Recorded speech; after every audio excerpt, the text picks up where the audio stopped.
이제 주민 소환제를 대해서 좀 얘기 좀 하려고요. 이재명이 제안했어요.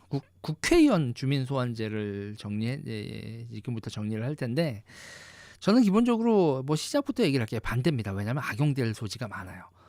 이게 뭐냐면요, 여러분, 한 명이 국회의원 소환을 당했어요. 예를 들면 민주당 유권자들이 모여서 이 국민의힘 그 국회의원을 주민 소환을 했어요. 그러면 또 어떻게 하겠어요? 보복해야죠.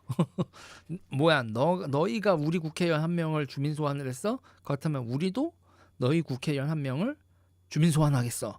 라고 보복성, 진영 간 보복성이 벌어지지 않겠어요? 그러면 이제 국회의원들 전부 다 막 직무정지 이런 상황이 빠지겠죠. 여러분, 주민 소환은 쉽게 생각하면 탄핵하고 비슷해서요. 탄핵하고 비슷해서 직무가 정지됩니다. 주민 소환이 된 선출직 공무원은요, 여러분, 그 직무가 정지가 돼요. 그런데 직무가 정지가 되고 헌법재판소로 가는 건 아니고요. 투표가 되는 날까지, 주민 소환 투표가 돼서 결정이 날 때까지 있잖아요. 그때까지 직무가 정지가 돼요. 그럼 어떻게 되겠어요? 딱 봤는데 표결을 해야 돼. 표결을 해야 되는데 저쪽에서 몇 표를 갉아먹으면 표결을 해서 이길 수 있어. 그럼 저쪽은 몇 명을 주민 소환을 해서 직무를 정지시키자. 뭐 이런 식으로. 그러니까 저는요, 주민 소환제는 문제가 있는 국회의원을 임기 보장을 해주지 말고 중간에 빼내자, 이런 취지는 좋을 수 있는데, 실제로 어떻게 돌아가겠는지 한번 머릿속에서 시뮬레이션을 해보면 이건 아사리판이다.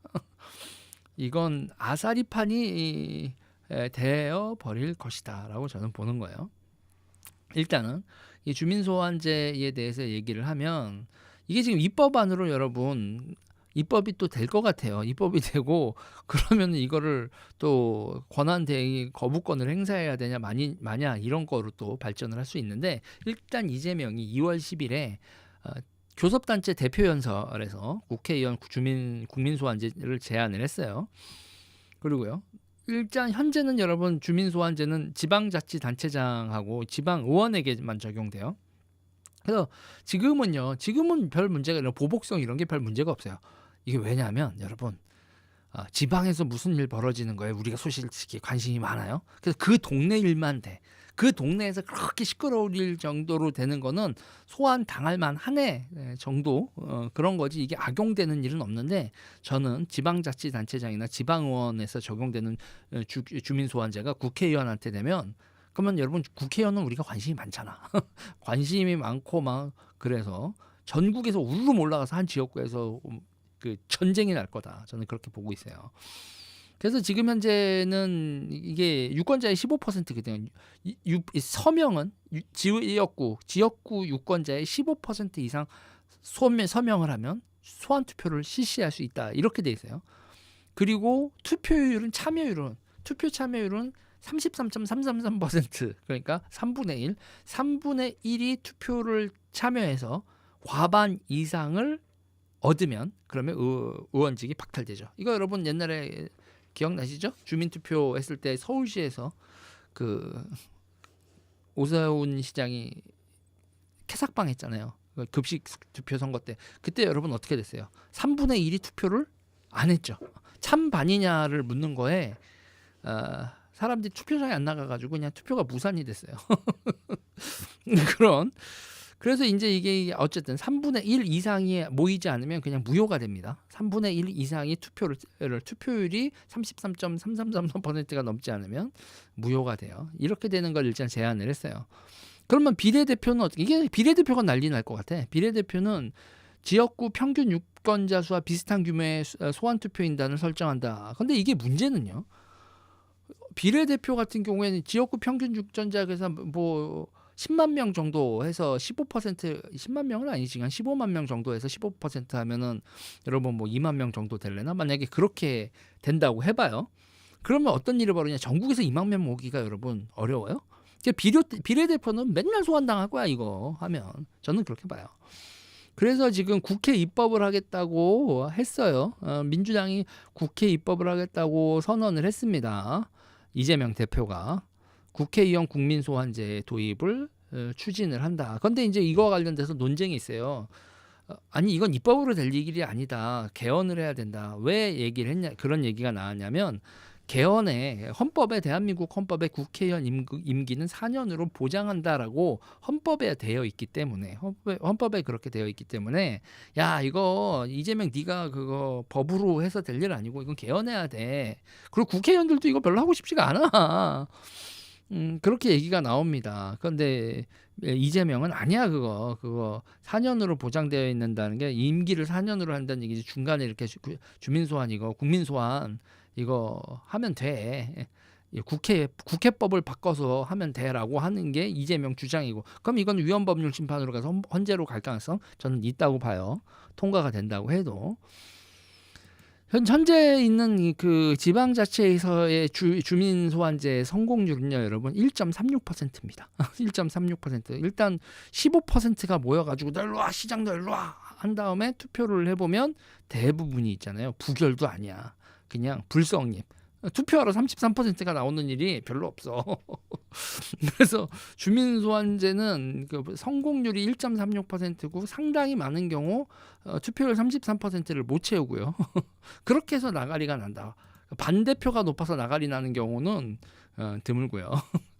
이렇게 투표율이 낮아서 나가리 나는 경우가 너무 많아서 1.36%로 성공률이 너무 낮다. 그래서 이게 지금 이런 상황인데 이거를 이제 국회의원들한테 국회의원을 주민소환으로 대상하면 어떻게 될까 뭐 이런 얘기가 나와요.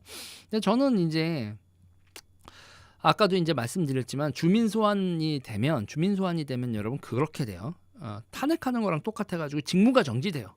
직무가 정지돼서 다 그 선거 그러니까 헌법재판소로 가는 건 아니죠 당연히. 투표가 실시돼서 결과가 나올 때까지 직무가 정지됩니다. 그러면 이제 그 지방자치단체 같은 경우에는 권한 대행이 있어요. 그래서 부시장 있잖아요. 부시장이 됐던 부도지사가 됐던 이렇게 그 직무를 승계해서 하는 사람이 있는데 국회의원 같은 경우에 국회의원은 직무가 정지되면 대리 그런 거 없죠. 그냥 한 표가 날아가는 거예요. 그러니까 제가 말씀드렸잖아요. 이거는 저거 한 표 투표권을 행사하지 못하게 해야겠다라는 생각이 들면 무슨 입법을 하게 사전 작업으로 국회의원 몇 명을 주민소환제로 15% 모아서 이렇게 할 수 있다. 그래서 계속 캠페인하면 그럼 여러분 보세요. 15% 지지를 확보하지 못하는 경우는 별로 없잖아요. 저도 그러니까 광주 심지어는 전라도 광주를 가도 국회의원 선거 같은데 이쪽에서 보수당도 15% 먹는 경우 있단 말이에요. 그러면 그 동네 사람들 박박박박 지지자 모으면은 서울 같은 데는 15%는 상대당 국회의원의 반대표 현장에서 무조건 모을 수 있죠. 그래서 계속 권한정지 그러니까 직무정지죠. 직무정지를 이렇게 시켜버리면 이거는 되게 악용될 수 있다. 그래서 저는 그러면 여러분 그걸 누구 동원하겠어요? 지금같이 유튜버들 있잖아요. 제가 오늘 서울 갔다 왔거든요. 서울 갔다 서울역에서 내리는데 거기서 이재명 지지자들이 그 트럭 가지고 버스에서 막 소리 지르고 있어. 윤석열 탄핵 김건희 구속 이렇게 외치는데 거기 더 웃긴 게 있어. 그 옆에 수박 처단 이러고 인형탈 쓰고 춤추고 있는 거야. 수박 처단 그러면서 야 그 와중에도 이 상황에서도 수박 처단을 얘기를 하네 쟤네들은. 제가 막 깔깔 웃었는데 그런 사람들이 여러분 주민 소환 한 번 되면 그때 유튜브 비즈니스 아니야.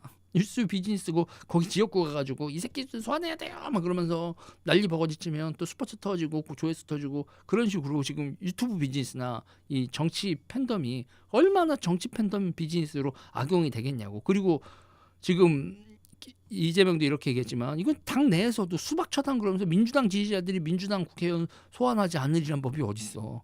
그러면은 미국 저기서 있잖아요. 민주당 내분이 나서 민주당 이재명 지지자들이 이낙연계 과거 같은 가상을 해보면 그렇게 소환하겠다고 난리지만 그럼 우리는 국민의힘 사람들 옆에 있겠다. 그럼 우리도 소환 한번 서명해 주지. 오케이 니네들 내분을 그러면 이게 내분이나 이 내분도 여러분 이게 확 불이 붙을 수 있잖아요. 이건 완전히 정쟁 도구고 정쟁 도구에다가 내분 그리고 정치 양극화 좌우 진영 양극화시키고 당 내부 권력 투쟁도 아주 극심하게 된다는 얘기죠. 내가 당내 경쟁자를 제끼고 싶어. 그러면 저쪽 당한테 가서 이 새끼 주민 소환 좀 시켜줄래? 그럼 나도 협력할게. 이렇게 나올 수도 있잖아. 정치가 아가리판이 된다는 거예요. 그러면 이렇게 정치가 아사리판이 되면 어떤 일이 벌어지냐? 누가 소신 있게 정치하겠습니까? 누가 소신 있게 정치하게 해요? 눈치나 봐야지. 그럼 이거 시스템 무너지고 그리고 비용도 어마어마하게 낭비가 될 거다. 그러니까 맨날 쌈박질해. 쌈박질 비즈니스. 정치가 UFC가 되는 거죠. 그래서 저는 이재명의 포퓰리즘의 또 하나의 포퓰리즘이다. 주민소환제. 이거 하면 아사리판이 전개될 것이다 라고 저는 봅니다. 저는 반대예요. 이거는 이재명은 얼핏 보면 국민들한테 그 권력을 주는 것 같고 그렇게 되지만 국민들한테 권력을 주는 게 아니라 국민들이 이렇게 혼란을 주는 거다. 혼란을 선물하고 도편 추방제 같이 돼서 민주주의의 해악을 극대화시키는 게 이재명표 국회의원 주민소환제 제안이다라고 봅니다. 모두가 다 피해 굶주리게 되지. 피해 굶주려서 정치를 콜로세움화하는 법이다. 저는 그렇게 생각합니다. 이 얘기 여기까지 하겠습니다.